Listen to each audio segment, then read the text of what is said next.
Hi there, thanks so much for coming along to see me on the Snapseed workshops. I've been looking forward to running this for absolutely months. It was loads and loads of fun, and I'm looking forward to the remaining sessions. And I've made an optional guide for this session which covers everything that I did in the session, along with quite a lot that you can take further. It goes into all of the tools we covered in substantially more detail, including some examples on why some things do and don't work.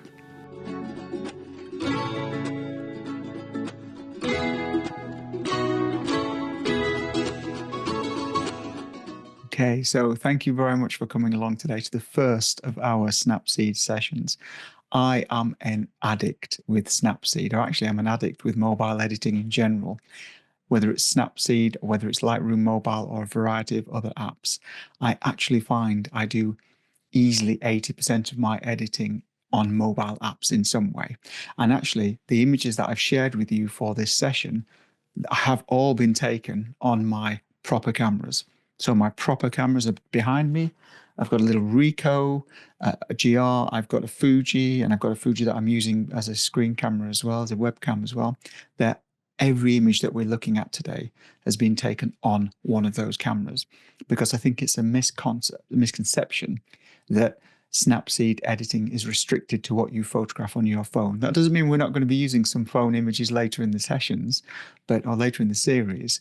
But for this one, I thought I'd get it home that this is a really powerful editing app, and you can use it across a variety of different inputs as well.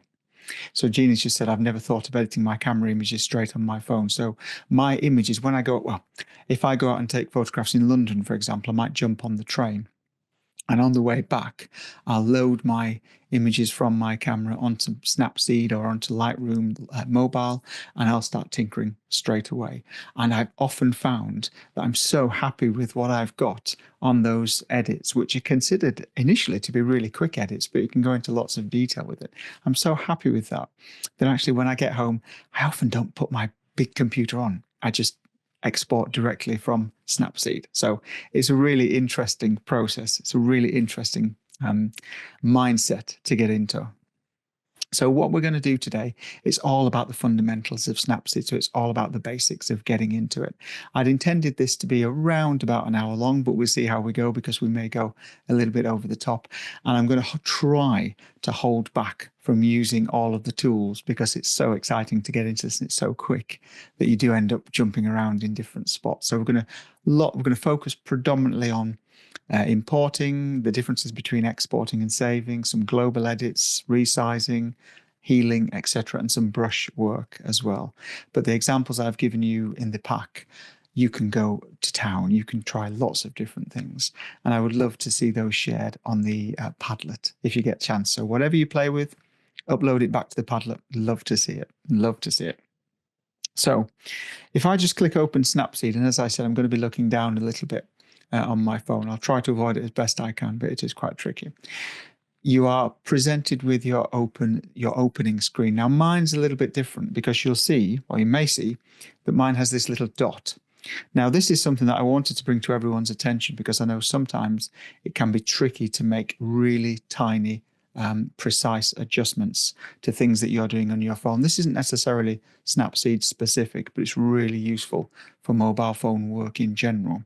This is an app I've downloaded, and I've downloaded it specifically for these sessions, because if I click on it, it allows me to put a cursor on the screen. Now, we take cursors for granted when we're using them on computers, but on phones, it can be really hard sometimes to see exactly what you're clicking on or see exactly what you're affecting. So I'll give you the name of the app as we get going. But all I'm going to use this app for today is just to highlight different aspects of what we're going to be looking at before I then press the little line at the top of the app, minimize it, and then get on with the editing. So if you see this floating around the screen, it's nothing to do with Snapseed at all, and you won't necessarily see it on your phone. It's just a nice little app to give you cursor-based precision, and it's free of charge as well. So I do recommend people have a look at that to get going. If you're using Snapseed with me at the moment, please just let me know in the chat, because I'm interested as to how many people are doing this at the same time. I think quite a few people are doing this at the same time, so it's always nice to know that as well. The reason that I wanted to look at Snapseed is because it's actually quite a powerful image editing tool. It allows you to edit not only JPEGs, which are compressed files from cameras or compressed files from your phone, but also also allows you to edit RAW files, which are the highest quality files that your cameras can produce. My phone can also shoot pictures in RAW as well. These are absolutely huge, huge files, but they contain so much detail and so much data that you can really get some rich details and rich contrast from them. So the examples I've given you today in the packs are RAW and JPEG. Just to let you know that the RAW files, sometimes they say .raw because I'm a Fuji user, or .raf rather because I'm a Fuji user. Sometimes they say .dng for digital negative, but they're much larger files, so they will take quite a bit longer to open in Snapseed. And sometimes you can get a few errors while you try and open these in Snapseed as well. So I'm hoping we won't get any today, but we may get some errors as we go and open. Okay, so Delia's just asked a question. She said, I'm completely new to Snapseed. How would I load images taken on other cameras to Snapseed? Delia, what I think I may do with that question is actually I may make a short video on how you can create an album or a new album in Google Photos or another app, and then you can drag your images onto that, and then it will upload them to the cloud. That's how I do it. It's not necessarily the quickest way, but it's a really nice way of sharing images across your devices. So drop me a message afterwards and I'll make a short video on that. It's not a long one, but it is really powerful. So the emphasis I'm going to place here is the fact that Snapseed is non-destructive editing. Destructive editing means that when you do something to your photo, when you have finished or as you've gone along, all of those changes are permanent changes, which means you can't do anything afterwards. You can't do anything about them once you've agreed to add those changes. And there's a misconception because a lot of people think that Snapseed is the same, that you do things as you go along, and once you've done them, they are baked in for one phrase or another, which means they're permanent. And that's not the case at all. It's not quite as obvious how you go back and edit them as it is in some other apps, but they are not baked in, which means that you can get to the end of an editing process and you can go back and say, actually, I don't like how that particular bit works, or well, I want to change how that looks. And you can go back through that, change that little aspect, and then go back to the editing as well. I'll go back to how it was. So it's a really powerful tool. And we're going to get through it in bit by bit. And as Delia has just asked, there is no such thing as a silly question. So please pop anything in the chat, anything that I'm unable to answer live, like Delia's, I'll produce something for to support because I'm excited about this and I really enjoy this as well. So we've opened Snapseed. And the first thing we're looking at here is we have a plus button in the middle and it says tap anywhere to open a photo. And in the top left-hand side, you've also got open buttons too. Now, there are some other buttons that are on this screen. Over here, we have a version button or a revert button or an undo button because it all looks like the same kind of icon. And this is what we're going to be exploring a little bit later when we look at how to go back through our image edits and see what we might like to change, see what we might like to keep, see what we might like to delete entirely.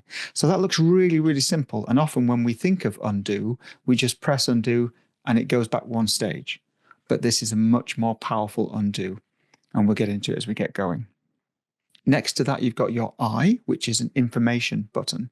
So when you click on that, it gives you information about the image.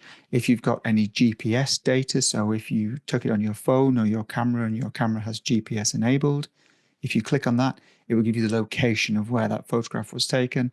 And it will also tell you how big that photograph is in pixels, in megabytes, or in megapixels as well. So it gives you quite a lot of information on there.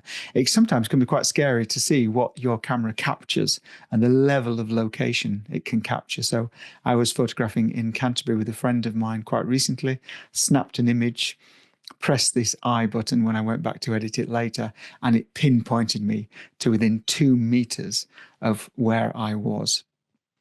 Mo, if you don't have those extras at the top, drop me a message and we'll see what version of Lightroom you're, sorry, said that twice now, see what version of Snapseed you're on, because this has been on every version that I've had as well. So it could be that something's obscuring that a little bit as well. Okay, so a few different options, just open and three dots. A few different options on iPhones as well. So we'll just have a look at those on the Padlet. Drop me that message on the Padlet and we'll see where they are for you as well. And then the other option is we've just highlighted are the three dots, and that three dots allows you to get into the settings for Snapseed. So you can change the export resolution of your photographs, you can change the export format, and you can change things like the dark mode and the brightness, etc. So there's a lot of other things that you can get into there, and we're going to talk about exporting and size and different file formats either later on in this session if we get a chance, but if not, it's definitely going to be a further session or in a later session as well. So back to that main screen. At the moment, I haven't got anything open at all. So I'm just going to click on or tap on where it says tap anywhere to open a photograph. And as you can see, or as I hope you can see, these are the images that I've already shared with you in the Google Drive link. So you've got access to those, and you can either download them onto your computer, or if you've got your phone open with the link, you can download them onto your phone. But just bear in mind, it can take a while to download some of those bigger images. Now, as I said, if I just tap on album, as I said, I've got a Snapseed album, and I would really recommend in whatever photo organization system you're using, whether it's iPhotos or whether it's Google Photos, that you have a series of albums set up, especially if you're getting into editing, because it can be quite complex to try and find images that you've played with in the past, especially if they're a long time ago as well. So I'm going to click on Snapseed Workshop 1, which then shows all of the images that I have prepared in this session. And as I scroll down there, you'll see there's not a huge amount of images because these sessions aren't necessarily about how many images we can get through. It's about the tools and what we can do with those images and what our approaches are to those images as well. So what I'm going to do is I'm going to click on one, and some of these are raw files. As I said, some of them are JPEG files. As you open the files, it will act slightly differently if they're raw files to if they're JPEG files. We'll get into that in the later sessions with raw files, but at the moment I'm going to treat them all in the same way as if they are JPEG files, even if they may open slightly differently. So for example, I'll open the picture of, let's put my little pointer back on, that'll be easier. I'll open this picture here, which is just a picture I took in a gallery of someone looking at a painting. And I just absolutely loved this painting. Now, here's an interesting thing. Because this is a raw file, it actually says raw in the bottom left-hand side. And that indicates that this is a very, very, very large file, large thing to get into, really probably sort of 50, 80 different megabytes to get into this. Big file. And whenever you open up a raw file, it automatically takes you into a raw developer. Now, we are going to be looking at that raw developer a little bit later in the series because it gives you an awful lot of power and control as to the kind of things that you can see and the kind of things that you can do before you then start to edit it or edit it using other aspects of Snapseed. So for the time being, I'm just going to press X. And the reason I'm going to press X, which is in the bottom left-hand side, is that it now shows us what all of our Snapseed images would usually open as if they are JPEG. So this is a kind of image that you would normally take on your phone, for example, and then you've opened it into Snapseed, and this is what you would see. And at the bottom, you are presented with three key options or three fast options. And these are the things which Snapseed or DxO feel that you're going to be looking at or you're going to be doing an awful lot. So I suppose these are the key things that you're working on. Before I go on, you'll notice that the buttons at the top right-hand side, they're less ghosted now than they were when we first started, which means that we can click on them. So if I look up at this I button here, all of a sudden we've got information about this image. It tells us when it was taken. It tells us how many megapixels it is and the size. It tells us the camera that took it. And it looks like the location data is off because it either can't find it or it thinks I'm in the middle of an ocean. I don't think I was in the middle of an ocean. I think I was in a gallery with this one. But it's really, really useful to see that kind of information as well. I'm just going to go next to that and look at the first thing that we looked at, which was, or the first thing that we pointed at, which is the undo, revert, and different versions button. Now, at the moment on this, you can see that undo and redo and revert, they're all blanked out because we haven't done anything to this image yet. As soon as you start to make alterations to this image, you can then go back and undo an edit, redo an edit, or revert back to the starting image. And as this is the starting image, whenever you press revert back, it will take you back to this. And you've got to be really careful with pressing that revert button, because once you've pressed it, you get straight back to this starting base image again. And that can be really great if you've sort of got yourself in a muddle with your editing and you think, I just want to start this again. And I've been there, we've all done that. So the revert option is really handy to get back there. What's just appeared as well is the view edits option. And this is something that I said we're going to get into rather as we get going. But if I just press it at the moment, it doesn't show us anything. It says at the bottom, develop, because that was the first thing that it offered us when we opened up. It said, would you like to develop this image? And we said no, we just crossed out of it. So at the moment, I'm going to go back up to the top left arrow, press back, and that's going to get us back to where we were previously. So the top options are now available, but they're not really going to say let us do very much, because we haven't really made any edits to this image. So on the bottom left-hand side, you'll see that you've got Lux. Well, on the bottom, you've got Lux Tools and Export. And Lux is currently highlighted in blue text because Snapseed thinks that's the first thing that you might want to do. And for a lot of people, that is where Snapseed almost ends and finishes. Gina says there's calling it styles as well. There are some subtle differences across iPhone and Android, so it'd be really interesting. Thank you. So Lux, styles, but lots of people use these for things that you see on Instagram, things that you'll see on Facebook or social media, and these are those kind of really quick fix filters. So if I just click on any of these, I might click on pop, for example. I might scroll across and click on morning, for example, and you can see that some of them have quite a big impact on the image. Some of them have a lesser impact on the image, and you don't have a huge amount of control over these, hence why they are looks or styles or filters. So I think they're quite nice starting points as to where you might want to go with your image. I rarely use them now, but when I first started using Snapseed, I did make my way through these, and I'm sure that the more you look at these, the more you will see some examples of what you've seen on social media, where people may say, actually, I really like that high contrast, high grain, really harsh black and white look on the silhouette style, for example. So if I just press the tick to confirm, our image has now turned to that silhouette style, that silhouette look. So for lots of people, you might really enjoy that. And that may be your starting point where you then go and edit it further, because there's nothing stopping you now going and editing this further. That look could just be a starting point. It doesn't have to be an end point. But I'm going to go back to another example, something else I was just chatting about. Because if I pop my cursor back on, and we'll have a look back up here again, let's see what's happened now to the revert button. So if I press the revert button, all of a sudden we have an undo option. If I press undo, that takes us back to where we were. I'm going to click on that same revert button again, that same undo, revert, or versions button again. And this time we've got the option of redo. So I'm going to hit redo.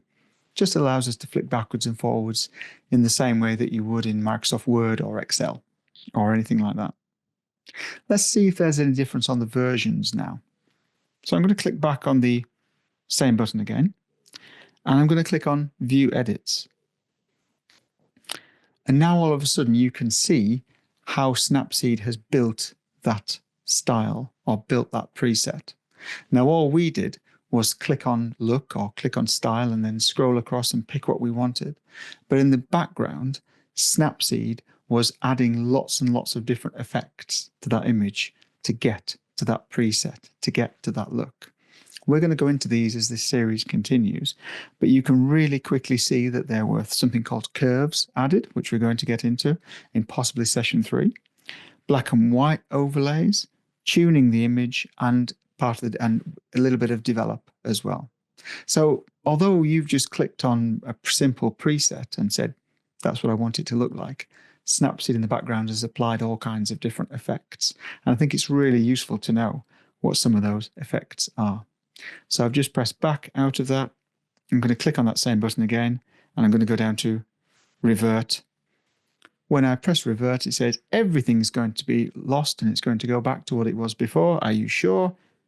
I'm going to press revert and we're back there again.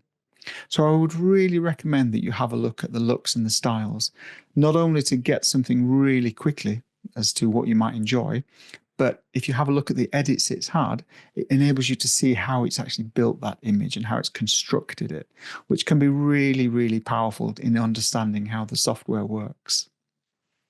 So that's looks or styles. In the middle, the most often used tool or tool set is actually tools itself. And on here, there are a vast array of different tools that you can use. Now, what might be slightly different on this one is that on the top left-hand side, you've got something called develop.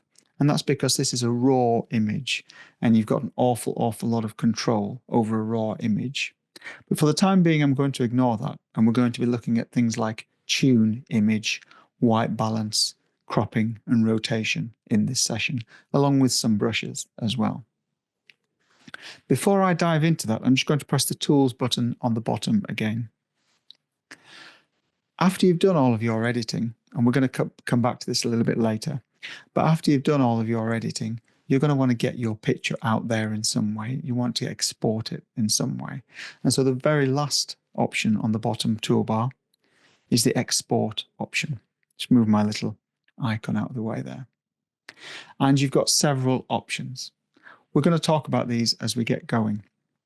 I would recommend, if you're a newbie or a new user to Snapseed or mobile editing, that you use the export option. Because depending upon the version of software you're using or depending upon what operating system you're using, if you press save, it may overwrite the image that you have used with the image that you have made. And for some of us, that may be fine. You may not ever want to get back to that previous image, but it can be nice sometimes to keep that original image available in case you want to go back and edit it. So we'll be talking about this in more detail as the sessions go on, but just to let you know, I would always recommend that you look at exporting your images, which keeps the original file and then creates a new one for you. So you've always got that avenue to go back to as well. Just going to click back on my image again. So what we're going to be looking at here are the Tools tab. And the Tools tab really is the heart of what Snapseed does. There are 29 tools and filters on Snapseed. When you initially look at this, it can be really complex. It can be really, really overwhelming as to what all of these mean. But they are so powerful. And as I said, because it's a non-destructive editor, it means you can play with something, make a mistake, go back, re-edit it, try again, go back, re-edit it, and try again. And so in this, it's almost a no-risk situation. So what we're going to do is we're going to have a look at, first of all, we're going to have a look at the tune image option. So the tune image option is possibly the one that people use the most. And it allows you to do what are called global edits. And global edits mean it affects the entire image in one go. And that's as opposed to localized edits, which allow you to affect smaller parts of the image in one go. We're going to be looking at both today, but we're going to be starting with globalized edits. So I'm just going to go ahead and I'm going to click on Tune Image. And Tune Image, when I've clicked on that, I'm initially brought back to the same picture again. And this is where I got confused with Snapseed to start with, because I thought, well, what do I do now? Where do I go next? I've clicked on Tune, but I'm actually seeing the same image. Subtle differences here. At the top, you've got a brightness bar. And Snapseed works entirely on gestures, like lots of things on your mobile phone. It works on you putting a finger on your screen, scrolling up and down.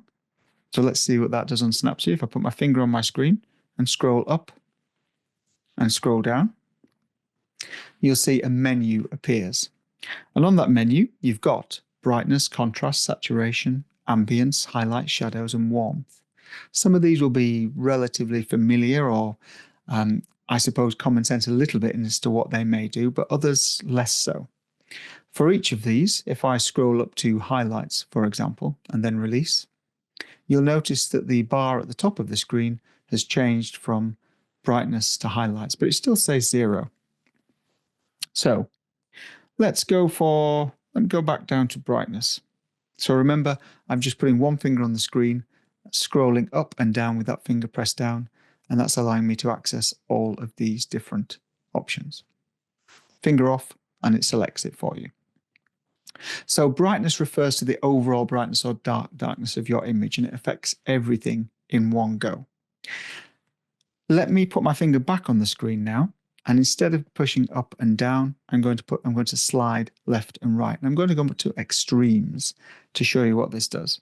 So I'm going to put my finger anywhere on the screen, but because I know I'm sliding left to right, I'm actually going to put it on this person's head just to give me enough space to slide left to right. So I'm just going to put it on the screen, and I'm going to drag my finger to the left. So at the top now, the bar says brightness minus 100, if I can get my words out. And you can see this has darkened the entire image. It's begun to underexpose the entire image. I'm going to put my finger back on the screen, and I'm just going to scroll back to the right again, get it somewhere near the middle again. And it says that you can see that this is brightness -5. So we are still slightly underexposed, but we're a little bit darker than where we were when we took the image. And if I put my finger back on the screen again, drag to the right-hand side, you'll see that we can increase the brightness exponentially as well to +100.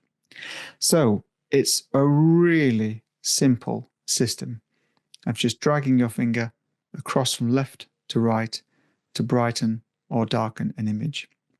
And as I said, these are global edits, which means that they affect the entire image in one go. And they are a bit of a blunt tool, a bit of a blunt instrument, because often when we're editing images, we want specific parts of the image to be lighter or darker, or specific parts to be sharper or softer. We don't always want everything to be lighter and everything to be softer. But to get us started, we often make global edits first and then move into more localized edits. Or I certainly do in my workflow. I affect the entire image first and then go for specific areas later. So I might think, well, this is a little bit bright on my screen. So I'm going to bring my brightness down a little bit there, just so that the wall has a bit of texture, so it's not bright white. There are some other things that have appeared on the screen since we've been looking at this as well. Now on the bottom left-hand side, and they're usually hidden for some reason when you open up Snapseed, but on the bottom left-hand side, we also have what looks like a little bar graph. And if we press on that button, then that shows us the histogram of the image, which is how much light and dark there is in the image. So if I go back onto the main picture again, I'm going to press and hold with my my finger, and I'm going to drag left and right. You can see that the histogram at the bottom changes. So when I drag the image all the way up to brightness 100, the histogram or the graph moves all the way up to the right-hand side to say that this is an incredibly bright image, possibly too bright, depending upon what style you're going for though. And you might be going for a really high key style, and this might suit that perfectly. And if I drag it all the way over to the left, you'll see that the histogram has changed quite dramatically as well. But it's not necessarily saying it's too dark, because when we go over to the right-hand side, you can see almost the entire graph goes over to the right. But when we drag it over to the left to make it darker, there's still a range of things on that, a range of levels on that graph. It's not actually all the way over. For me, it looks too dark.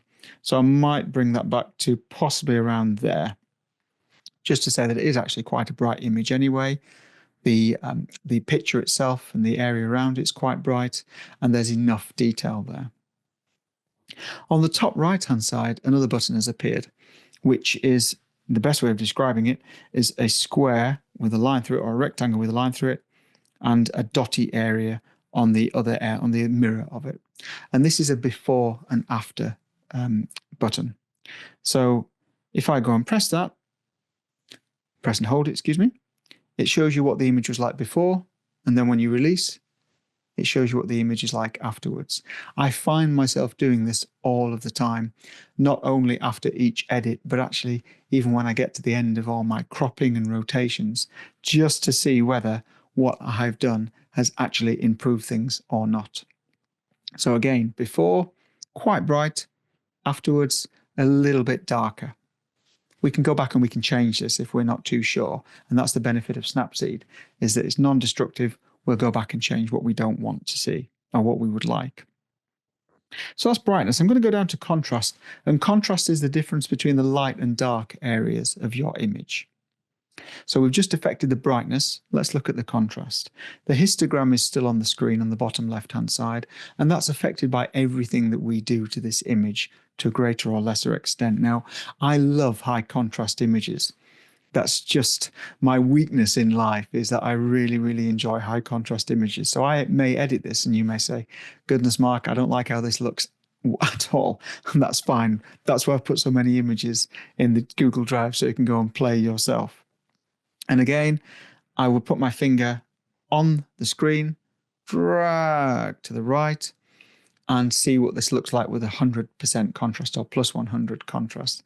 Now I'm looking at that, I'm thinking that's actually a bit too much. Even for me, that's a bit too much, because the greens and the yellows and the reds in that image is starting to look a little bit unsightly, starting to look a little bit unusual. Now, later on in this series, when we look at black and white options, contrast seems to have less of an impact like that. But on this image, because it is colourful, I think it does affect it somewhat. But equally, I can take it the other way. You may be going for a very, very dreamy like image, or a very soft image as well. So you might want to reduce the contrast in your images. Now, contrast on a global level like this is really useful depending upon the kind of camera that you've taken it with, whether you're using your phone or your other cameras, etc. Now, my other cameras are really, really contrasty. They take really sharp images. So I have to be careful about adding too much artificial contrast into my images, that difference between light and dark, because it can quickly look a little bit fake. So I'll just pop a little bit on there just to see what that looks like as well. So button back, finger back on it again. Scrolling up and down to saturation. Saturation is possibly my favorite slider on Snapseed, because I very often add saturation or reduce saturation depending upon the image that I'm looking at. And saturation is the intensity or the purity of the colors. And this is why this is quite a nice example of this. So before I touch saturation, you'll see that we've got the green on the painting and the pink, I think it's pink, on the person's jumper. Now, I think they're relatively muted colours at the moment because this was in a gallery, so the lighting is very dark and it's very controlled. Now, on the wall itself, the wall was either white, and it looks a little bit orange due to the fact we've got a particular lighting on it, or it may have been a slightly off-colour wall as well. But as soon as we start to play with saturation, it really, really impacts what we can see. So low saturation would make our colors look very muted or dull. If you reduce it to 0, it takes you to a black and white. But actually, when you pull it to the other side, it really makes things look vibrant. So let's go across to 100. Now, I know there's going to be lots of people looking at the screen going, oh my goodness, I appreciate that. But I often start by going right the way over to 100 or right the way over to minus 100 and see what happens and see where I go from there. And remember that we can change all of these well after the point at which we agree to them. So I'll go right down to minus 100 as well. Now, we are going to be looking at black and white conversions a little bit later in this series, but this is quite a nice way to get a really quick black and white conversion. You can do different kinds and you can affect it more powerfully in different ways, and we'll look at that later, but as a really nice, quick and easy way to get the black and white, you could just desaturate your image as well. Now, from my point of view, I think this might need a little bit more saturation, and I don't actually get my colouring pencils out very much. Lots of my images are black and white, but I'm going to drag and add a little bit more saturation to this as well. Not too much, just a little bit more to show that there was some colour in this scene, and the green from that really jumps out. Now remember, this is a global adjustment, so it's absolutely everything, not just certain aspects. So it's going to be increasing the saturation of all the colours in this scene. We'll be looking at brushes in a little while as well. So scrolling down, we have ambience. Ambience is a combination of the effects that we have seen. So it kind of adds a level of warmth and colour, or it can detract a level of warmth and colour. It's really interesting how ambience works as an algorithm, because the other controls allow you to influence one or two things, whereas ambience is a combination of colours, of saturation and some elements of contrast and white balance as well. So ambience, I tend to add a little bit of ambience if I feel that the image might be a little bit cool, or might be a little bit lacking in depth, or might look a little bit flat. And likewise, I would take away ambience if I was going to create the opposite effect on that as well. So in this instance, I'll add just a little bit of ambience. Scrolling down, we've got highlights, and highlights are the brightest part of your image. So in this case, this looks like it's quite a flat image.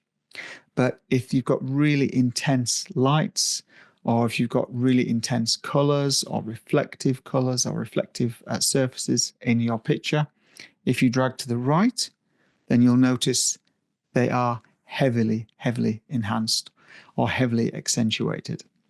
Now, let's look at that histogram at the bottom right-hand side of the screen again.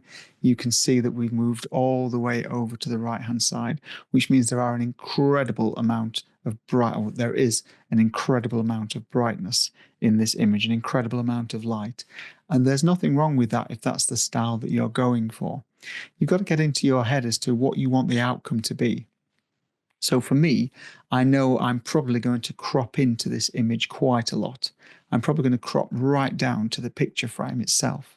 So maybe the bits that are around the picture frame don't matter so much to me, because that's where I'm going to end up. That's where I'm going to go. Let me take the highlights the other way, take them all the other way down.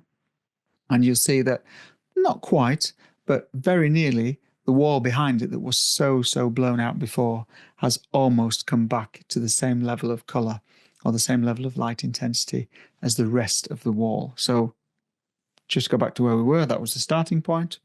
And in this instance, I'm going to bring it down just a little bit, just to try and even out some of that really bright element behind. We haven't pressed before and after for a while, so I'm just going to press the before and after button, which is on the top right-hand side, just to see what that looks like again with that highlight effect. Okay, so moving on down, we have shadows and then another combination tool of warmth. Shadows is as you would expect it to be. It looks for the darker areas of the image and it tries to bring out some detail in that. Excuse me. And this is why I've added so many raw images to the pack, because it's really easy, or easier, to bring out detail, shadow detail in raw images. Sometimes it can be tricky in JPEG images, but you've got the option of lots of different things to have a play with. So I'm looking at this image now and I can see where the darker elements are. It looks like the person's hair, the bag and their trousers. That looks like the darker elements. So I'm going to do exactly the same thing again. I'm just going to press and hold on the screen, move all the way to the right hand side. Now, if you look carefully at this person's back and their trousers, in fact, what I'm going to do is I'm going to pinch to zoom in a little bit here. And to pinch to zoom in, I'm just putting two fingers on the screen and widening my fingers just to zoom right in. If you'd like to navigate around the screen once you're zoomed in, two fingers on your screen and then moving them around. You can also, if you'd rather not use two fingers on the screen, you can also use one finger at the bottom left-hand side on when you've got that little blue square, and that shows you what you are currently looking at. So back to shadows. Now, I'll take the shadows back down. I'm just going to put my finger back on the screen and take the shadows back down again. You can see that there's a tiny little bit of detail in this person's trousers, in this person's jacket and their bag, but not a great amount of detail. We haven't got an awful lot of knowledge as to what's going on in there. So if I drag to the right-hand side again, you'll notice that all of a sudden we're able to see far more depth, far more color, far more shape. But we've also introduced a slight problem here. And some of you may be really familiar with this if you've been working in raw files for a while or working with editing images for a while, is that this image now looks grainy, it now looks pixelated, because we've tried to extract so much detail from this dark area that it's actually started to break down the image a little bit, and it actually starts to look a little bit fake and a little bit unrealistic. So I think we've got to be really careful with shadows that we don't try to pull out so much detail that it actually starts to degrade the image. And I think this possibly has started to degrade the image. So what I may do here is just bring it back down to a little bit less. So remember, that's where we started. Maybe bring it up to, say, around 50, plus 50 or so, just to give us some detail, but without necessarily breaking down the image. So how to get back to our previous view? Bottom left-hand side, where I press and hold to move the image around. If you double tap there, it takes you back out to this image again. So now I'm going to press and hold on the screen, move my finger up and down to show what impact we've had. We've decreased the brightness, we've increased the contrast, we've increased the saturation and the ambience, we've decreased the highlights, and we've increased the shadows. So press and hold on the before and after, you can start to see the impact that we had. And if I press and hold it and we can see the befores, if you start to look around this person's shoulder and their hair, etc., you'll notice that when I release, that we have a little bit more information and a little bit more of what's going on around their shoulder and so on. So it starts to create a more rounded image, that there are less darker areas. And then the last thing I'm going to look at here is just warmth, which is another one of those combination tools like ambience. So warmth, when we increase it, changes the color tone to make it a little bit warmer. And when we decrease it, reduces the color tone to make it a little bit cooler. And you've got to be really careful with this. Again, it doesn't matter so much in black and white images, but if we drag it all the way up to 100, you can see it almost has a sort of a yellowing effect on the image. And conversely, if we drag it all the way down to -100, you can see it has a bluing effect on the image. And this may be something that you're going for. You may really want this kind of look. And actually, if I go back up to contrast, increase the contrast a little bit, perhaps increase the brightness a little bit, you can kind of get some interesting looks. Not necessarily one that I would be proud of, but you can kind of get some interesting looks with these particular tools. Go away and play with them. It's what I would always recommend that you do. As I said, and I've said all the way through, it's not destructive. So even when we press the tick button, we're still going to be able to go back and edit this afterwards. One thing that I haven't touched on just yet is at the bottom here, you've got two other options.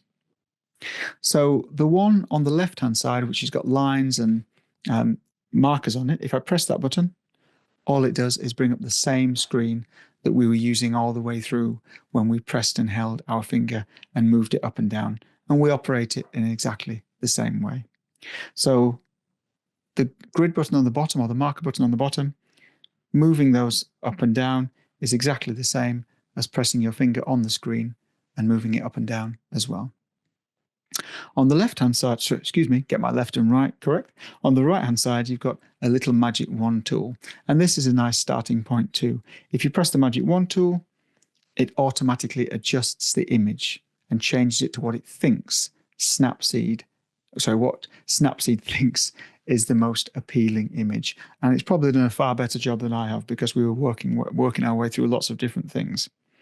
And you can see if I click and hold on that image, all it's done is reduce the highlights.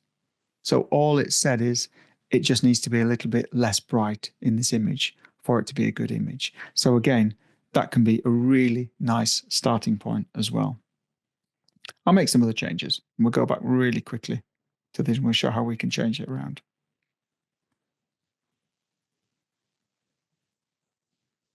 Okay, this looks even worse now than when I started. Don't worry about it, we're going to go back. So when I finished with this, I'm going to press my tick, and it's now said, great, you like those changes, that's absolutely wonderful. We're going to stick with those. But we might want to have a look at something else as well. So the next thing we're going to have a look at is perhaps looking at some of the other tools that are available as well. So if I look and click back on tools, now we're going to look at details, and we're going to look at curves in later sessions. But the other thing I wanted to look at today is the white balance option. So if I press white balance is the color temperature of the light when you were photographing the image. So if you're photographing outside, your camera would have recognized that it was an outside or a daylight white balance. If you're photographing in a museum, like I was doing, or in a gallery, your camera might struggle to work out what color temperature or what temperature the light is, whether it's too warm or whether it's too cold. It does its best to try and fix that. So we have the option of artificially controlling the white balance that Snapseed uses. So we can tell it whether it was inside, we can tell it whether it was a sunny day, we can tell it whether it was a cloudy day, for example. What we can also do is force different white balances on there for perhaps much more artistic effects as well. And some people use these to really, really great effects. So on the bottom toolbar here, we've got AW, and AW is automatic white balance. So if I press that, it's going to say it's adjusted it to the temperature which it felt it was. Doesn't look like it's made any changes there. At the top, you've got temperature and 0. So that means if I press and hold on the screen and move up and down, we've got further options on this screen, or we've got further options on this photograph. We can change the color temperature. I'll slide it to the right and show you what that looks like. Sliding it to the right makes it a much higher much lower Kelvin value, so much warmer image. Sliding it to the left makes it a much, much cooler image. Go back to the 0 again. If I press and hold on the screen again and move up, you've also got the option of color tints, which lots of filters apply, and you see these quite a lot on TikTok, Facebook, Instagram, and so on as well. So if I drag it to the right, it adds a magenta tint, and if I drag it to the left, it adds a greener, very greenish tint. So you can use these in combination. You could say, I would like a warmer color temperature with a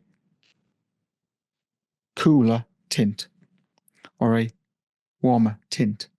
You can go in lots and lots of different ways around this. I'm just going to press automatic white balance again to bring us back to that neutral point. Lots of people use different white balances when they're playing with multiple exposures and double exposures, again, which is something we're going to cover in the later sessions. But for the most part, people just want their photograph to look like it was when they took it. So in this case, press the auto white balance. If that doesn't work, then you can also, at the bottom right hand side of the screen, sorry, to the right hand side of there, you have a color picker. And that picker, when we press on it, enables you to find a part of the image that you feel is white, or as near to white as possible. So what I'm doing here is I'm just using this tab, this little bit on the right hand side of this magnifying glass, just putting my finger on there, and I'm dragging it around, and wherever the red X is, it's taking the white from that X. It's not always going to be right. So if I press and move that around, if I say that the wall is white, then it looks like it's going to be a relatively accurate white balance. If I take it down and say that the green is white, then you can see that it's going to affect the image accordingly. If I say that that person's, so the painting's hand is white, it's closer than the green, but it's still not quite right. But actually, there's something over here that could be white. So this bit of text over here, this bit of board that says what the artist was thinking or their intention, that could be white. That could be about right. So I'm going to just say yes. I'm going to tick the yes to say that one is absolutely fine. So what we started with doesn't look too dissimilar to the automatic options. So often, what we've ended up with doesn't look too dissimilar to the automatic options. So automatic options are sometimes really, really powerful. So if I go into Tools, Tune Image, I often start with automatic. Let's see what happens. And then press tick to see. Now, the other tools that we're going to look at just before we possibly have a bit of a break is the crop and rotate option. And then we're going to start to have a look at brushes, and we're going to look at some localized options after the break. So I said, I'm just going to click back on my screen. I said my intention for this is really to get rid of all of the other areas around this picture and just focus on the person looking at the picture. And that's why the colors at the moment tend not to worry me too much. And even though they're a little bit off, it doesn't worry me, because what I might do is revert back and then go and change anything that I want to change later. The picture's not quite straight. We're going to be able to try and fix that as we get going as well. So we'll just do this before we have the break. I'm just going to press Tools, and I'm going to go to Crop. And crop is usually the same image across most editing packages. So if I click on Crop, then it gives us a variety of options. Now, you'll know if you post anything on social media that lots of things on social media are square format. Lots of it's due to Instagram and what people have been posting on for years, and the things that are forced on it by social media. So at the moment, it's saying, would you like this to be a square image? At the bottom of the screen, you've got free, original, square, DIN, 3x2 and 4x3, and they're all different ratios of images you can have. So if I click on original, for example, it moves the guidelines and puts them back to where they were when we first started this image. I often start with original. So I'm just going to click and hold on any of these four edges. So I'm going to drag my finger towards the center. If I was to press tick now, then it's just going to crop it down to that image, but that's not always very useful. So I'm going to use that undo option that we talked about earlier. I'm going to press on the undo. We've got undo, we haven't got redo because we need to go backwards before we can go forwards. We've got revert, which takes it back to the original image. And then we've got view edits. Now we're going to have quite a few things in that view edits, but we're not going to look at them at the moment. We'll look at them a little bit later.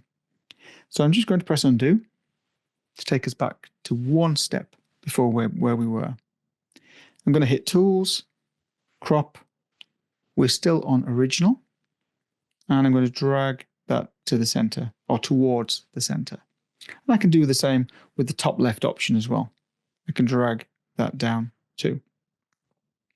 So to get your crop to where you need it to be, because this is entirely gesture based, it's one finger on the screen and then dragging around your crop mark to show where you'd like it to go. Now, at the moment, this picture isn't straight, and we can fix that perhaps when we come back, when we move off the cropping element. But I would possibly look at it at around that kind of crop. For me, anyway, this is what I envisaged in my mind when I took that picture, that actually I would be focusing in on that tight crop. When I press tick this time, we have lost all of those extraneous or erroneous elements around the outside edge, and then we've just cropped in tightly. Now, it's interesting. As soon as you crop in tightly, you start to notice things that aren't straight or are less straight than they were, less straight than they appeared when you weren't quite so zoomed in. But I'm going to just press undo again, and I'm going to look at some more of those cropping options. So you've also got free. Now, as photographers, we often like to keep photographs in particular ratios, hopefully so that they fit in frames more. So if you've ever printed any 6x4 pictures, etc., or 8x6 pictures, then it's likely that it was a 3x2 crop or a 3x2 crop or a 4x3 crop, because it's any multiple of those numbers. So 3x2 is the same as 6x4, 4x3 is the same as 8x6, etc. And as photographers, we like to try and keep things in this ratio, but you don't have to. And as I scroll through there, you can see you've got lots of different cropping ratios. And so, for example, if I click on the 16:9, which is stereotypically quite wide screen, that gives us a really vertical kind of letterbox shot of this image. But on the bottom, next to where you've got the options to click on the ratios, you've also got a rotate button.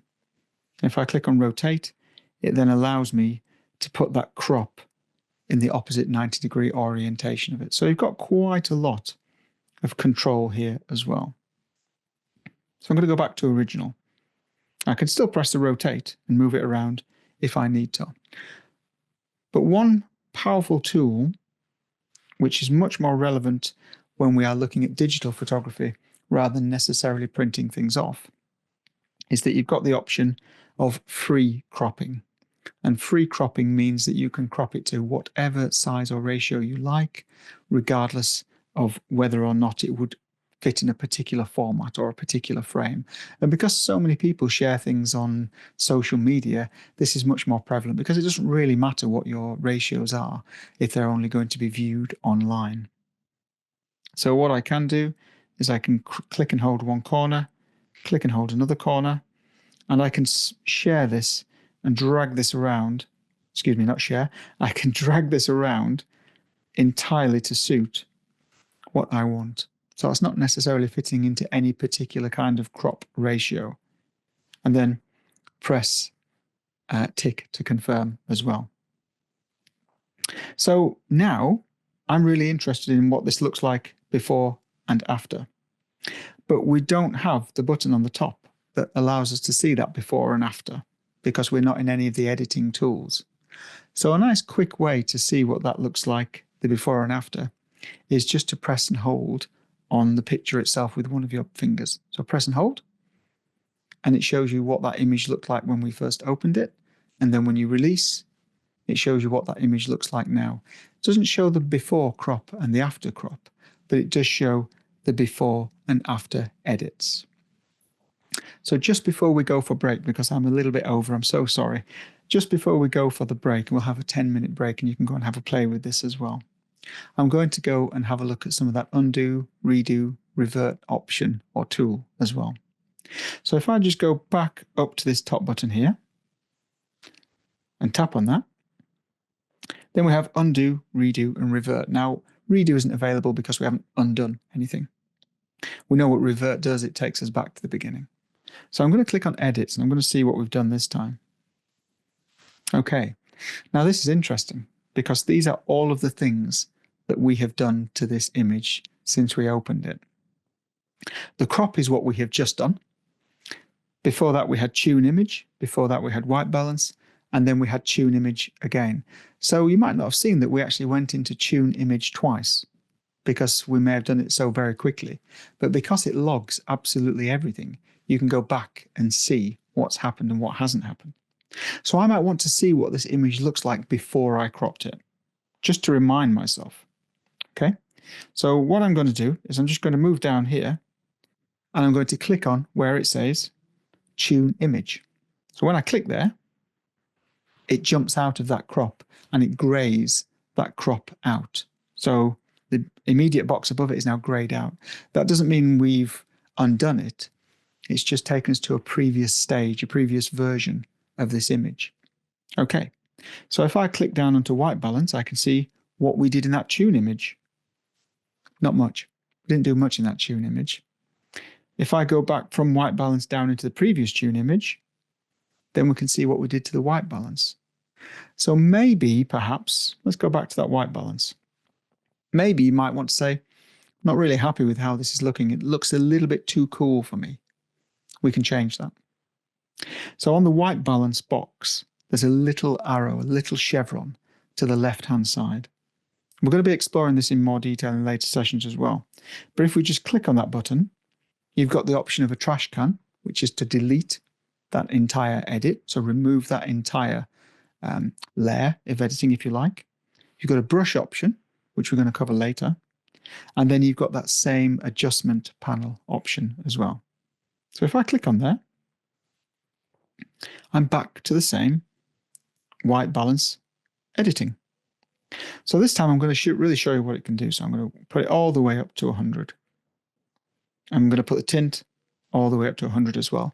And all of a sudden we've made a beautiful work of art. Not really, by the way. So I'm going to press tick to say I want to keep that edit. So now we're back to that same versions. We're back to that same looking at all of our edits screen. So if I want to get back to where we were next, I could just click straight on the top where it says crop. And what that's done is that's taken us back to the very latest edit, but it's also taken into account the fact that we've gone back and we have changed that white balance. And this is why this is a non-destructive editor, because as you do more and more and more to your image, you can go back at different stages to affect it. Now, the thing that's just jumped out at me is the second time we used a tune image, it doesn't look like it's done a great deal. So what I might do instead is just click on the little chevron at the side and delete it, because I don't think we did a great deal on that tune image. But I might want to say, well, I'm interested in how this looks in black and white. So I'll go back to tune image. Takes us right back before we did the white balance, right back before we did the crop. And I'm going to click on the chevron again. I'm going to click on the control panel. Same as we've done before. One finger on the screen. And I'm going to go to saturation. This time, I'm going to make it black and white. I'm going to go up to contrast. We're going to go crazy with the contrast. I'm going to go up to brightness. We're going to really increase the brightness. I'm not going to win any competitions with this picture, by the way, but I'm not intending to. It's just to demonstrate. And then we'll go down to the shadows and we'll really pull out those shadows. So this image has really started to degrade now. We've done far too much to it. But if I just press the tick button again, we're back to those layers, if you like, as Gina has just said, very similar to layers. So I'm going to go back up and say, okay, well, let's look at that with the white balance applied. Let's look at that with the crop applied. So there's never a point at which you can say, oh my goodness, I wish I hadn't edited that, or I wish I hadn't done it in that way, because you can always go back through your edits and your options to really minutely improve, change, delete entirely. You can always go back and change things. So what I'm going to do just before we go for a break is I'll just press the top left button. It takes us back to our main page, if you like, the main screen. And just to remind yourselves, undo, redo, revert, view edits is where you see everything. And the more you do, so I'll just go on to, for example, let's have a look. I'll go on to a vintage filter. And we're going to be looking at these filters another time, but I'll go into a vintage filter and I might put on a really dark or really grungy vintage filter and press OK. If I go back onto my edits again, you'll see you've got the vintage filter at the top. In this case, I don't want to keep it. So I'm going to just press the chevron and delete that as well. So what we're going to do now, but if you're looking at this and thinking, my goodness, Mark, you're supposed to be a photographer. This isn't my best picture, I'll just say. But it's quite surprising. I've actually got a really nice picture from this that I've edited in Snapseed. But have a play with this because it's really, really powerful. We're going to level it up and straighten it up and then look at some localized adjustments after the break if we can.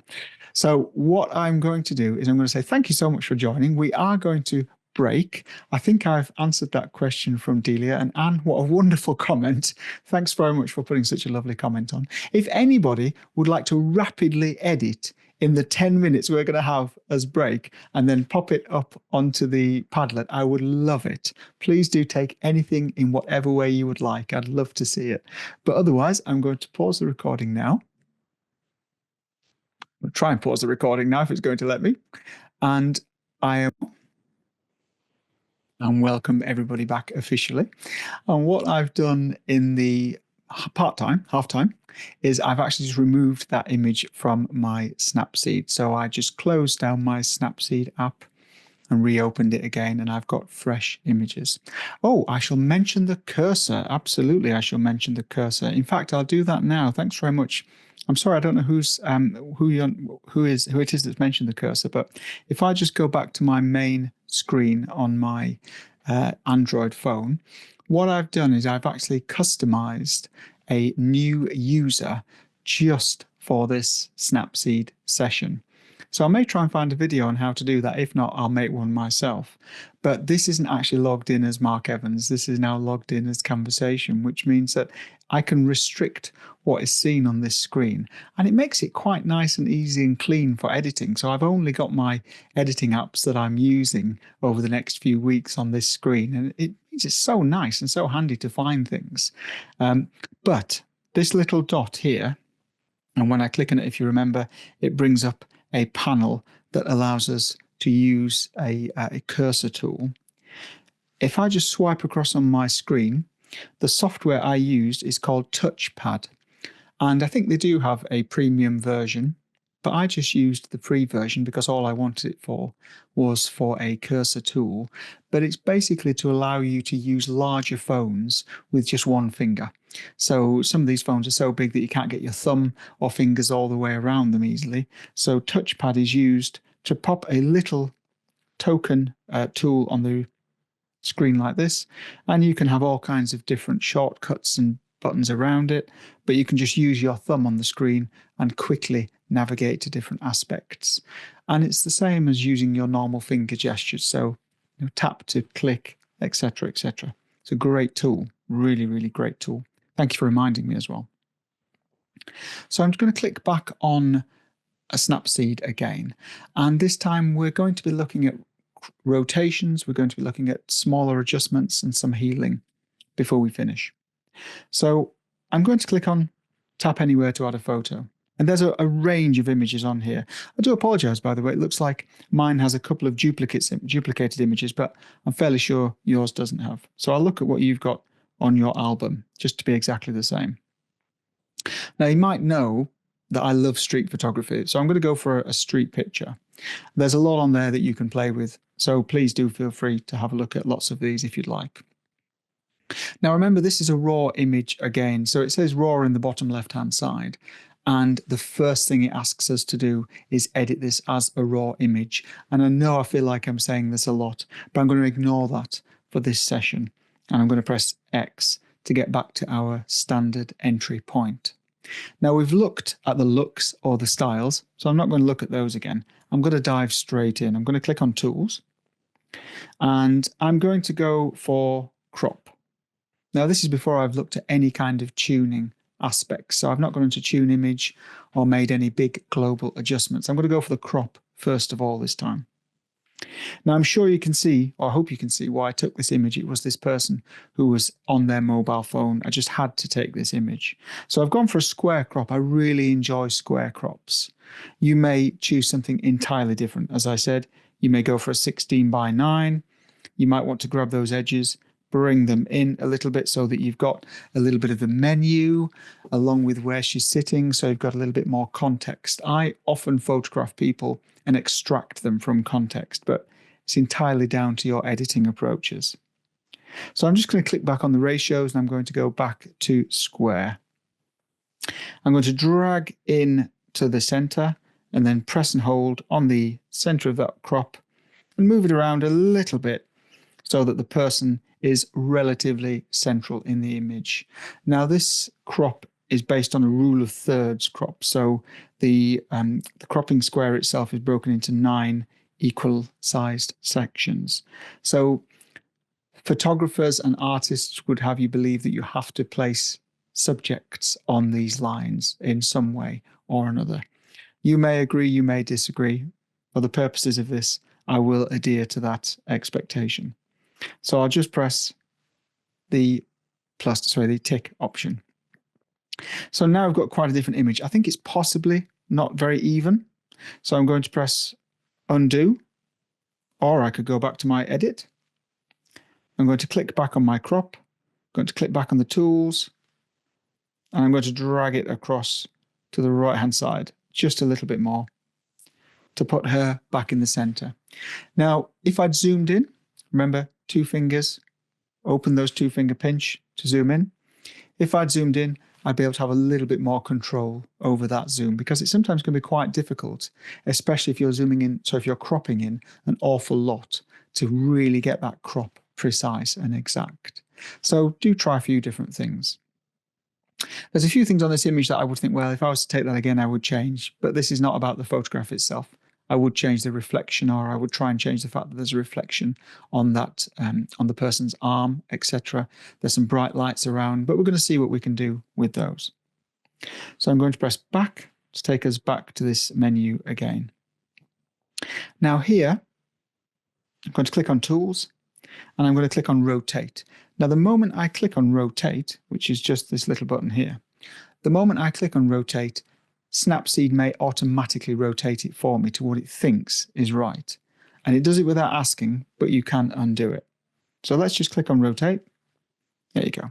It says that it's straightened the angle by -0.7 degrees. And there's a slight overlay, if you can see, a really slight overlay, and it's showing you where it's moved it to. But this is a gesture-based tool. So I'm going to press and hold on the screen. I'm going to rotate left, excuse me. I'm going to rotate left, and I'm going to rotate right. So you've got an awful lot of control over what you want this to look like. I'm going to press the X button to get back to where I was, and I'm going to go back into rotate. And it's moved it left anti-clockwise by 0.7 degrees, but I may want to move it a little bit more so that that table is straight where she is. So if I leave it at around 2.75 degrees and then release, then it looks like it's relatively straight. The table in front of her is relatively straight. And often when things are quite close to you in images, it can help to have them straight, but you might disagree. You've also got the option on the bottom of flipping the image as well. So if I click on this button, it just flips the image horizontally. The button next to that rotates it 90 degrees clockwise. Now, there are some approaches to photography and editing that say that it's quite beneficial if you rotate your images and edit them upside down or edit them back to front. Because when you edit them back to front and upside down, you then start to look for the minute details in them and don't necessarily get concerned about the image itself. So if I flick this upside down and concentrate less on the person, I then start to see that light in the background, that bright white light in the background. And I then start to see that that's actually quite a distracting thing. So there's lots of schools of thought around it, and also around the left to right or right to left option as well. Now for me, I think it's quite nice this way around, but you may disagree. I'm going to press tick to see what that looks like. So all we've done at the moment is rotated it a bit and cropped it. If I just want to see what that looks like as a before and after, remember, press and hold on the screen, and it's a tiny, tiny change. Oh, no, it won't show a change because it's only a crop that we've had, excuse me. It's only a crop and a rotation that we've had, so it won't show a change just yet. Let's jump back into it. I'm going to click on Tools, and I'm going to go to Tune Image again. And remember, this tunes absolutely everything. This affects absolutely everything. So I'm going to go to Brightness, and I'm going to drag that down to the left. I do like quite grungy feelings in my images, but brightness may not be the way to make it look that way, because it's not an overly bright image already, especially if we look at that histogram on the bottom left. It's not overly bright already. So I may bring it down a little bit. I'm going to press on the screen, lift up. I'm going to go to contrast. I am a contrast lover. So I'm going to be gentle, bring up the contrast a little bit. Now I've noticed because we've increased the contrast, it's also made it look a little bit darker as well because it's changed the difference between the very brights and the very darks. I'm going to go down to saturation. I'm going to be careful with saturation because although I could go all the way over and make it a black and white image, I think arguably it needs a bit of depth. I think if I make it too black and too desaturated, it could look a little bit flat. So I may just take a little bit of saturation away. Ambience, let's have a look at what that looks like. If I drag ambience to the right, it almost adds more reflection from that window. And if I drag it to the left, it removes a bit of that reflection. But in the benefit of doing that, you'll see that it actually removes some of the letters in that reflection as well. I don't use ambience very much. Drag it across to the left-hand side a little bit. Now, highlights and shadows are where I may concentrate a little bit more, but we're going to go into them in details with the brush as well. So if I drag highlights to the left, you'll see it has a slight effect, very, very slight effect on those top left and top right lights that are in the corner of this image. Not much that I was really worried about. And then if I go down to shadow, let's see what happens there. Drag up from top right, so drag to the right, drag to the left. Again, not a huge amount. You might want to drag the shadows down a little bit. Not a huge amount. I'm going to press tick to say that I'm happy with that edit. And here's where we can do the before and after. So I'm just going to press my finger on the screen and we can see that that was the before, after the crop and the rotate, and then that's after the edit. Now, there'll be some people thinking, well, this is a bit too much. I get that. Very, very personal taste, very personal preference. But what we can start to do now is the last aspect of what we're looking at today. We can start to use this brush option, and the brush allows for localized improvements. Excuse me, I lost my words. Localized improvements or localized effects. So what we're going to do now isn't going to affect absolutely everything on the screen. It's only going to affect what we are painting it on. And we'll go into that. So if I click on brush, it says brush on the screen very quickly and then it disappears. You'll notice that you don't have a menu, a bar across the top that says brightness plus 100, negative 100, because this is not affecting the whole screen. At the bottom, you've got dodge and burn, and that dodging and burning is lightening or darkening an image. You're burning something in or you're lightening something up. You've got exposure value to make it higher exposure or lower exposure. You can change the color temperature or you can change the saturation. All of these work in the same way. So let's jump in. On the bottom, whichever of these I click on, you'll see that on the very bottom of the screen, you have an up and down arrow. So let me go for dodge and burn. And it says 10 dodge and burn at the bottom. What does 10 mean? It's just an arbitrary number that Snapseed uses. I'm going to go to the extremes just to demonstrate what this does. So I'm going to press on the up arrow. Excuse me. I'm going to go on the up arrow to make it as high as it can be. And then I'm going to start just drawing on the screen with my finger. I'm going to start drawing on the person's face. Okay. So as I start drawing on the person's face, you'll see that it starts to get lighter. So top right-hand side of the screen, we've got the before and after. If I press the before, that's what we started with. And that's after we have added an extra 10% of dodge, extra 10% of, or extra 10, not sure it's percent, extra 10 of lightening to this. Okay, so you might not like that. I wouldn't like that. That's far too much. I'm going to press X, come back out of there, and then go back into the brush tool again. I'm going to do the opposite this time. I'm going to burn. I'm going to go right the way down to -10. I'm going to press on the person's face again. I'm going to do the same thing. And all I'm doing is just going around in a circle.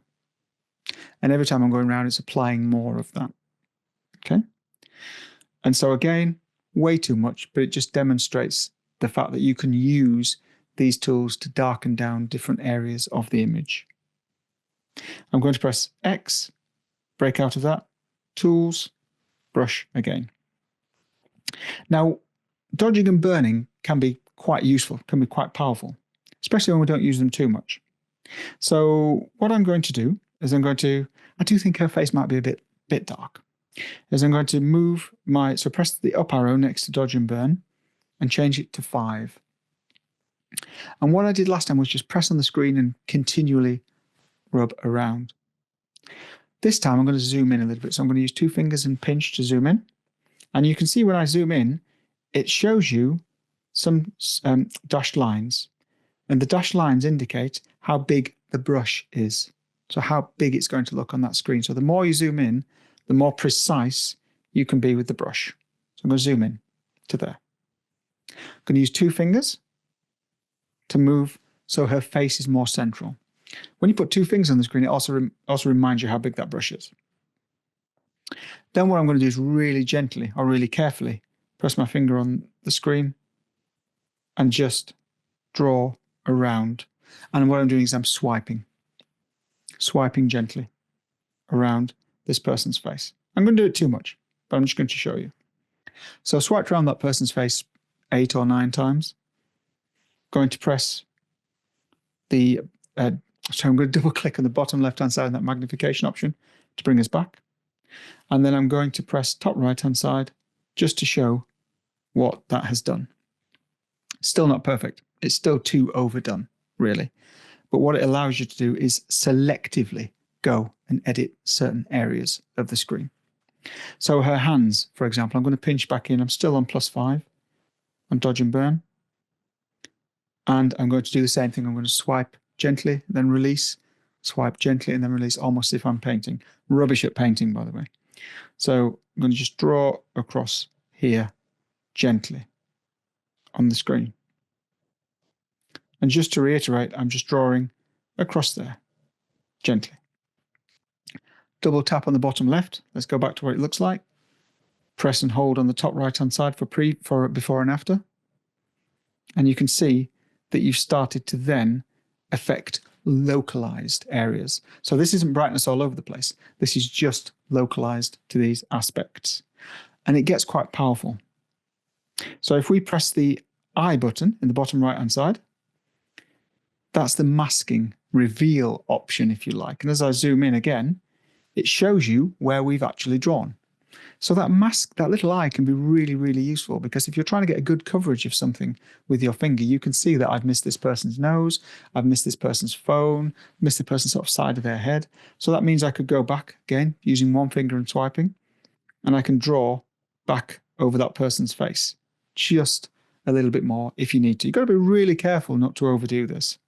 I'm going to double click on the bottom left-hand side, takes us back out again. Now, from a photographic point of view, there are some things in there that are quite distracting. So I'm just going to say, before I click on the yes to say I'm happy with that, I'm going to click back on the brush options. There are some things in here that are quite distracting. So the knife and fork stand to this person's left-hand side, I think is quite distracting. We've got a few different things we could do with that.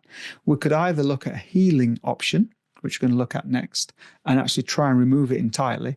But Snapseed can struggle with that a little bit. Or what we can just do is darken it down. So we know it's there, but it's just less obvious in the screen. Going to zoom in and then move my mouse across to there. My fingers across to there. I'm going to click back on my brushes again. And I could drop the dodge and burn down and then draw over it to darken it right down. Same technique. Jump out, press before and after. Oh, let's turn the mask off so we can see. But when we've done that, I've actually been a little bit too heavy-handed with it. And so we have a halo around it. So I'll X out of this, which is going to remove everything. And we're going to reconcentrate back on those knives and forks. Now, because I've just X'd out of everything, it's also removed the effect on her face. What we should have done was we should have accepted the effect on her face and then gone back into the tools, because that would have then logged it as a different action. So instead of dodge and burn, this time I may go for exposure. You've got to be really careful with exposure, because if you underexpose or overexpose, it can have huge results. Let's just see if this works. I'm going to underexpose it by a little bit, just a tiny amount as we go up there. Okay. Let's jump back out, press before and after. So now, just underexposing by 1/3 looks like it's probably done a relatively decent job. If I go onto the eraser option, in between plus and negative values, the eraser option removes that effect. So actually, if you think the salt or the sugar should be darker, but the knives and spoons shouldn't have any effect on it at all, you can just erase the effect of one. Then let's see the before and after. Okay, still not perfect, but I think we're getting there. Nice, quick one as well. After a question's just come through after exporting. If you want to then go and work on another image, how do you get back to the start? I'll come back to that, because there's an easy way. You don't have to break out of Snapseed, but there's an easy way of doing it. Thank you. Okay, so let's look at some other localized adjustments as well. The green on that right-hand side of the flower, I think, jumps out at me quite a lot too, especially as it's the only green in the scene. You may want it that way, and that's absolutely fine. For me, it jumps out quite a lot. So I'm going to zoom in, press on my tool, and I'm going to click on saturation. Now, 10 would make it more saturated, so it would make it more vibrant, greener. I'm going to bring it down to -5, and let's see what it looks like. Now, because this is a bit of a bigger part of the image, I'm going to zoom out, because I want my brush to be a bit bigger on that plant. And I'm just going to carefully paint over it a little bit.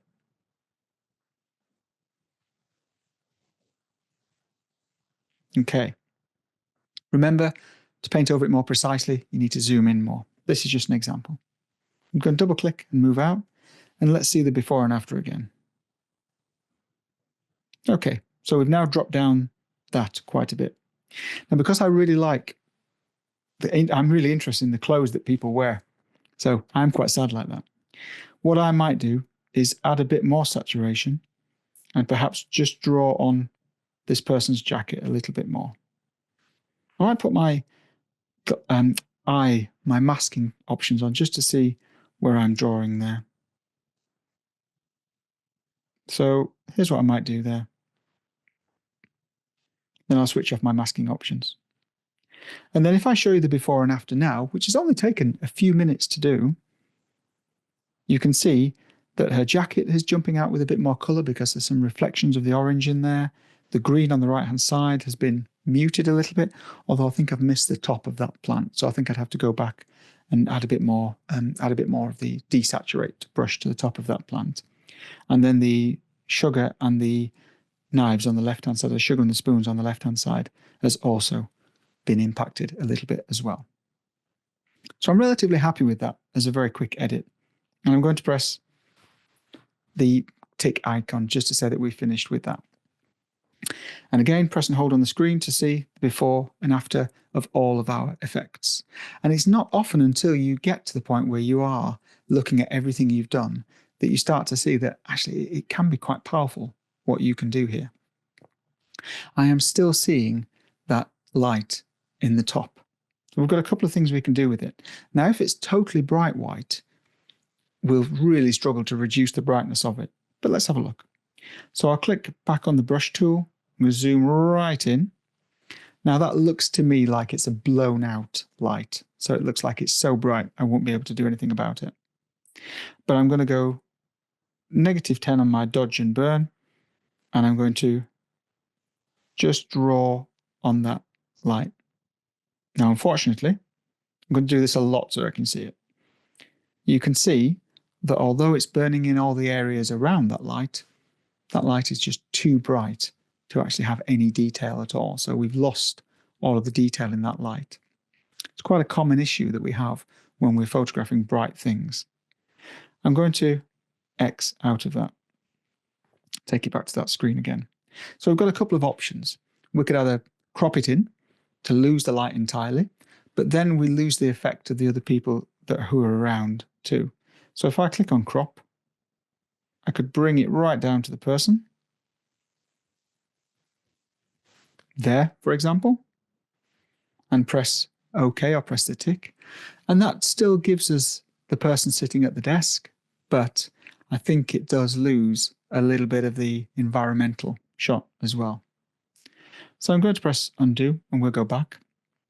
And then one of the last things that I was going to look at today is just the healing option or the healing brush options, which aren't as powerful in Snapseed as they are in other apps or other applications, desktop applications and so on. But they're really, really, really quite good.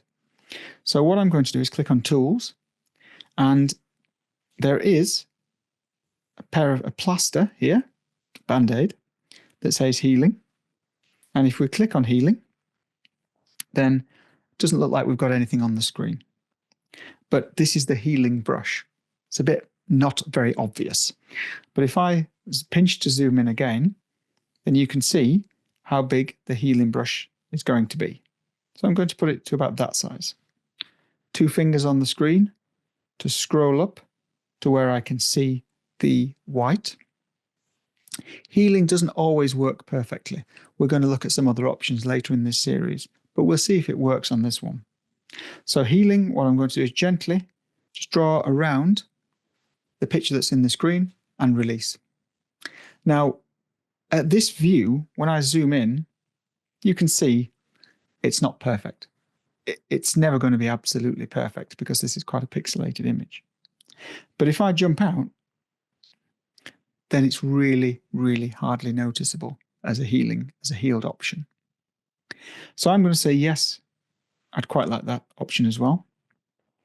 And just before we close, there are some other things that we're going to talk about more in later sessions, but some other things that I might want to do as well. Very personal preference wise, you may not want to do these.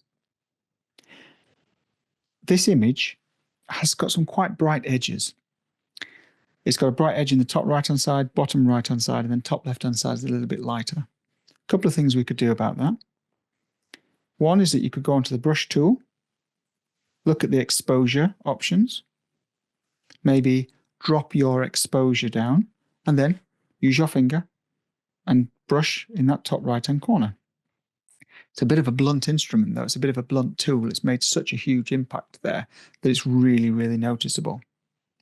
So I'm going to X out of that, and let's look at a couple of other options. Maybe instead of using exposure, I could use dodge and burn. Let's try that one. Dodge and burn does a much nicer job, as long as you don't rub it over too much as I've just done. It does quite a nice job of darkening that corner just a little bit. And actually, I would recommend that you just swipe once or twice across different areas, as I've just done. So I've swiped once or twice across the top right, once or twice across top left and bottom right. I'm also going to look at some of this area around here, which is a little bit lighter. So I'm just going to swipe across there twice as well. So let's look at that before and after again, and let's look at the corners to see whether they're still too bright. It's darkened them down quite significantly, but they are still a little bit bright as well. So one of the last tools that I often use before I export, along with frames, which is something I use quite a lot, is just a vignette. Vignette is a really personal thing, and lots of people don't necessarily like them. But I like them sometimes more than others, but they can be quite strong and they can be quite overpowering. So let's look at what that vignette looks like without it being applied. A vignette darkens or lightens the corners of an image, but it lightens it equally all the way along the side, which can be hard to do with your finger sometimes. So if I drag it to the right-hand side, it brightens everything up. If you're making high-key images that are very bright, you might look at this option. I tend to go the opposite way and darken down my images, possibly to around there, and then press my tick option. And then the last thing, I tend to do this more in Snapseed than in other apps, and the reason is because it's so easily available is that I always put a little frame around my images, often just a 1 pixel frame. You've got loads of different options for frames, and you'll see these on all kinds of social media apps and posts as well. I tend to go for quite a boring one, which is just a square frame. And then on the top, you've got the options, because this is a global edit, it's editing everything. You've got the option of telling it whether you want the frame to be very thin or whether you want the frame to be very, very thick. I tend to put my frames on just to the point where they can be seen and nothing more. And I think that then holds in some of those brighter areas of the image. So this is my finished image for this edit. Tomorrow, I might come back and look at it entirely differently. If I press and hold on the button now to show the befores and afters, you can see there's actually quite a large difference between the befores and afters. And even looking at this now, I think I might go back into brush, back into adding a bit more light into this person's hair, just a little. So I've just rolled it around this person's head, just like that. Almost drawn a halo around their head. And so, yeah, it's infinitely adjustable. But I think the power in this is that you can just see it and work in it so very quickly. Just to go to the question about after exporting, if you want to work on another one, you can usually, depending upon the system version of Snapseed you've got, you can usually see the open in the top left-hand side. So after you've exported anything, you can usually reopen something quite quickly from there. I'm going to go on to my undo, redo, and revert and edits. And I'm going to press view edits. And this time, I'll move that out of the way. This time you can see everything that we've done, and it's all listed chronologically. So if I go right down to develop, that's when it was when we first opened. We cropped it first. I always tend to crop first. You may differ. I always tend to crop first in my workflow. We rotated it to make sure the desk was, or the platform was straight. We added a bit of tuning of image, and remember that the tune image is global. So the tuning of the image affects everything in one go. We then added some localized effects on the sugar, finding it really hard to say sugar, on the sugar and also on the light. So if you just look at the sugar, it's difficult to see the plant to the right-hand side because it's obscured. But if you look at the sugar, you can see that we've dropped that down a little bit, so it's not quite as bright. We then took the light out behind using the healing brush. We then used the brush again to darken the edges a little bit. We then added a vignette. We then added a frame.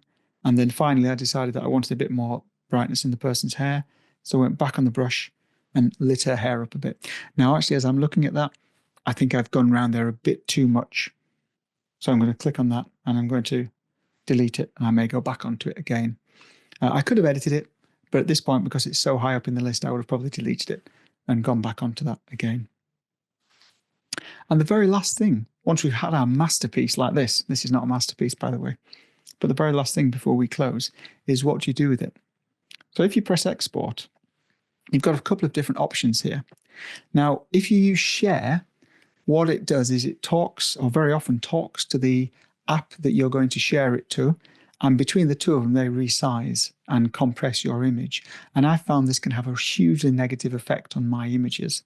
So if I press share, and then let's see if I can on this one. If I press share, it starts to go through all of these different things that we've done. If I scroll up, I don't think I've got Instagram on this phone login, but at the bottom you may have Instagram, you may have Facebook, and so on. When you click on that, it then sends it straight to Instagram, sends it straight to Facebook. The problem with that is that it can really, really compress it and cause problems. And I've had lots of images that I've uploaded straight from Snapseed to Instagram, and they've been really grainy, or they've been really broken down in some way. It's been quite disappointing. Save a copy of your photo, depending upon what version you use, depending whether it's Snapseed depending whether it's Android or iPhone. Save a copy may overwrite the original copy, or it may create a new one. So I would always recommend that you export. And then when you export, it goes through all of your photos. It does everything that you need it to do. it saves it, and then you can say view the save. In this case, I'll look at it in photos. And then if I look at my pictures, just break out of that. I go back to my main screen again, open up photos. And if I've got my settings correct, which I'm hoping I have, I lost it. I'll have to find out where that is. But it is on your drive. It's on the same place that you shared. There we go. It's on my device. If I click collections, it's on my device, and it's Snapseed, and it's there. So that's my end image, if you like. Now, because that's a really high resolution image, I can then export it from there, email it to myself and put it on put it on Lightroom, put it on Instagram, or put it on Facebook or whatever. But it's a really nice high resolution image that you've got total control over. And just to remind you about how to control those exports, when you are back in Snapseed, on the top right-hand side, you have your 3 dots. This is one of the first things that we touched on. There's an option for settings, and then in there, you've got the options on your image export and resizing. So mine is set not to resize, so it keeps the full-size image as it exports, because I have had those problems with exporting to Facebook and exporting to Instagram and it reducing images. And then below there, you've also got format and quality. So you can reduce the JPEG size, or you can make it a portable network graphic, so a PNG. And that's handy if you're working with transparent images that have got transparent areas, but we're not going to be covering that in these sessions. So I tend to export as JPEG 100%. And just to remind, before and after, quite a big difference actually. Okay, so I think that was everything I was going to cover in this session. I'm very sorry it's gone drastically longer than I thought it was going to be, but as lots of you know, I do over-prepare for these things, which is fine, because I think it's better to have too much to do than not enough to do.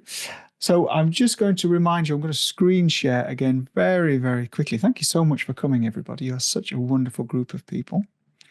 Just going to screen share this, which is our Padlet for today. And if you haven't seen this, I've already emailed it out to everybody, but I will email it out again, or drop me an email if you're struggling to find this. And all you have to do, or we don't have to, all it would be great for you to do is, once you've edited your image, just click on the plus button at the top of any of these columns. And this could be my wonderful, whoops, I can spell properly, my wonderful image. And then if you're on a desktop like this, you can just drag and drop your image onto this picture in the middle here, and then it will upload it for you. And then you can press publish, and it will put your image on that column. And it's just fun. It's just going to be fun to see what people have done, what people have created. And to remind you all, the Google Drive that I sent you has access to all of these different images in there as well. There is an awful lot of images. I've even put some images in there like these 3, which can actually be used for some multiple exposures and double exposures. If you'd like to try that, we are going to cover that in a later session. There's some really high contrasty images like this London one of my favorite images at the moment. Some images that need correcting, some images that are vastly underexposed. The Poppy is also quite good for multiple exposures. The Take 1 and 2 are quite good for white balancing, as is the Manchester Overexposed. So I've tried to give a variety of things that you can go and practice and play with. Things like this one, the one in Manchester 2, with the sign behind, there's lots of examples of where you can use the healing brush on there as well. So there's an awful lot of things that you can play with. So thank you so much. Delia, I will find some videos, and if not, I'll make one as to how you bring your images onto Snapseed to make that, and I'll produce that before the next time we meet. If anybody's got any questions, please do pop them on the Padlet as well. But otherwise, it's been wonderful having you here. Thank you so much. I don't do much on my own on Camversation, because Camversation isn't about me, it's about other people. But I'm so passionate about mobile editing. I absolutely love it. So thank you very much, everybody. You've been awesome, and I will see you in 2 weeks' time.